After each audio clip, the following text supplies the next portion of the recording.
On the news tonight, judicial financial managers deliberate on transparency in the sector. Federal government kicks off effective schools program. Plus, latest in the world of entertainment. Hello and you're welcome to NT Lagos Channel 10 News at 7. I am Oluwabukola Akande. The news. The judiciary, as a third arm of government and the arbiter between the other arms, is expected to exhibit financial transparency. To achieve this, the 2024 Hybrid National Workshop on Management Judicial Financial Resources is underway in Abuja. The convergence of the judicial financial managers from all judiciaries across the country on Abuja is to evolve promotion on efficiency, uniformity and improvements in the quality of judicial services in the superior and lower court.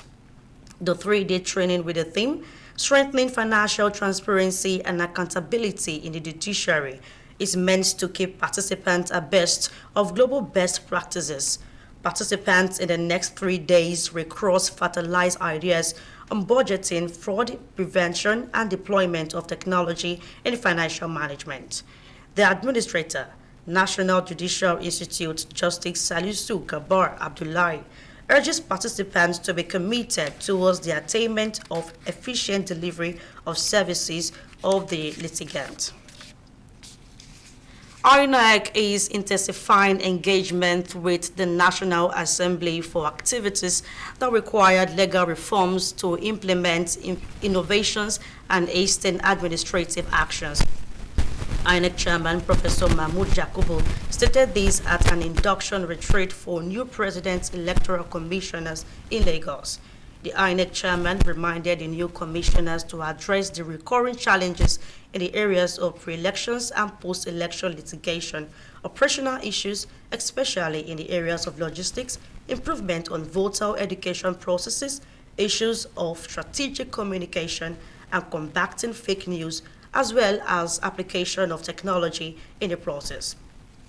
The retreat is holding against the background of forthcoming governorship elections in Edo and Ondo states, 5 pending by-elections this year, and 4 major elections before the next general election in 2027, including the next general election in Anambra, Ekiti, Osun State governorship elections, and the FCT area council elections.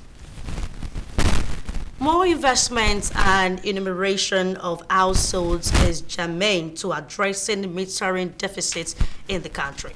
Joy Pokwela reports that experts in the power supply say with more Nigerians connecting to the national grid, demand for meters is expected to surge, but the narrative will change with the release of funds to discuss. The report.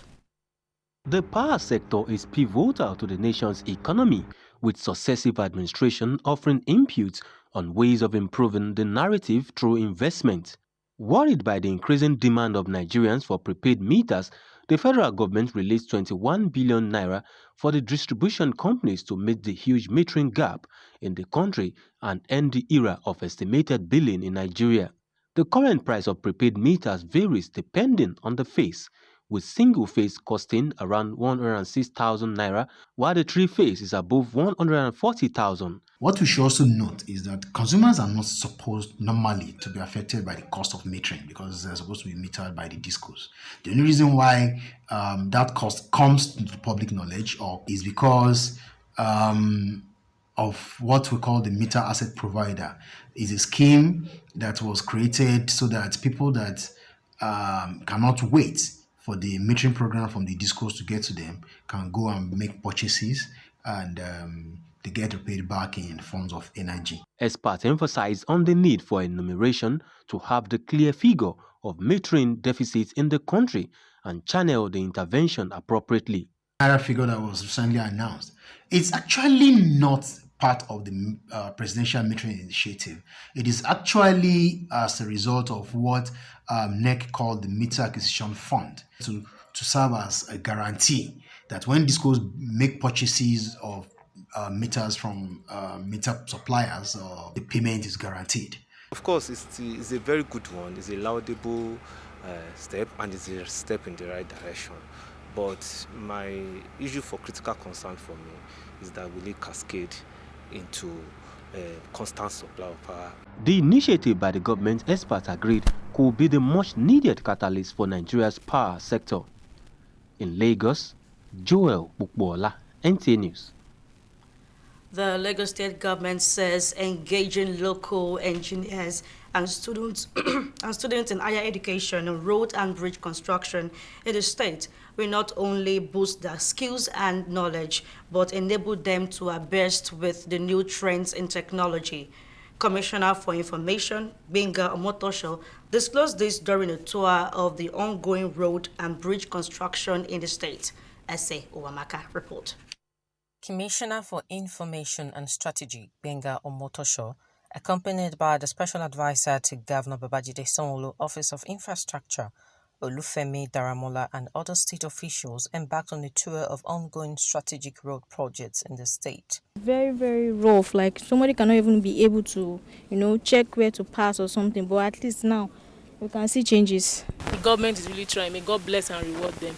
The road construction projects include Abiola Onijemo Link Road, Ikeja GRA Road Regeneration Project, Okpebi Mende Link Bridge, Arowo Jobe Link Bridge and Approach Road, Maryland, Agidi Demorin and Church Street Network, as well as rehabilitation of St. Finbar's Road and Deeper Life Church Street in Koshofe Local Government Area in Lagos State.